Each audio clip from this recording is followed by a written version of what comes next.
ఒక ఫోటోగ్రాఫరు తన షాప్ బయట ఒక పెద్ద బోర్డు పెట్టాడు. ఆ బోర్డులో ఇలా రాసుంది, 20 రూపాయలు ఇచ్చి మీ నిజమైన రూపాన్ని ఫోటో తీసుకోండి.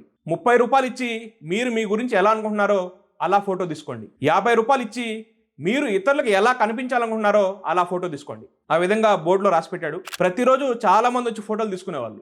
ఆ ఫోటోగ్రాఫరు కొన్ని రోజుల తర్వాత చనిపోతాడు. ఆ ఫోటోగ్రాఫర్కి ఒక కొడుకున్నాడు. ఆ కొడుకు ఎలాంటి వాడంటే ఎప్పుడు షో ఆఫ్, ప్రదర్శన బుద్ధి, ఎప్పుడు ఇతరులకు చూపించుకోవడం, తన గురించి డబ్బా కొట్టుకోవడం, ఇలా బతికేవాడు. ఎప్పుడు కూడా షాపులో అడుగు పెట్టేవాడు కాదు. తండ్రి మరణించిన తర్వాత ఒకరోజు షాప్ ఓపెన్ చేసి క్లీన్ చేస్తూ ఉన్నాడు. ఆ సమయంలో అతనికి ఒక పాత డైరీ దొరుకుతుంది. ఆ డైరీలో ఇలా రాసుంటుంది, నా కుమారుడా, నేను జీవితాంతం ఫోటోలు తీశాను, కానీ ఎవరు కూడా 20 రూపాయలు విలువైన నిజమైన ఫోటో ఎవరు తీసుకోలేదు. అందరూ 50 రూపాయల ఫోటోనే తీసుకున్నారు. అదే మన జీవితం యొక్క నిజమైన వాస్తవం. మనం మన కోసం కాకుండా ఇతరులకు కనిపించే విధంగా ఇతరులు ఎలా కోరుకుంటారో అలా బతుకుతూ ఉంటాం. అందరూ 50 రూపాయల ఫోటో కోసమే ప్రయత్నం చేస్తారు, కానీ నిజమైన ఆనందం 20 రూపాయల ఫోటోలోనే ఉంది.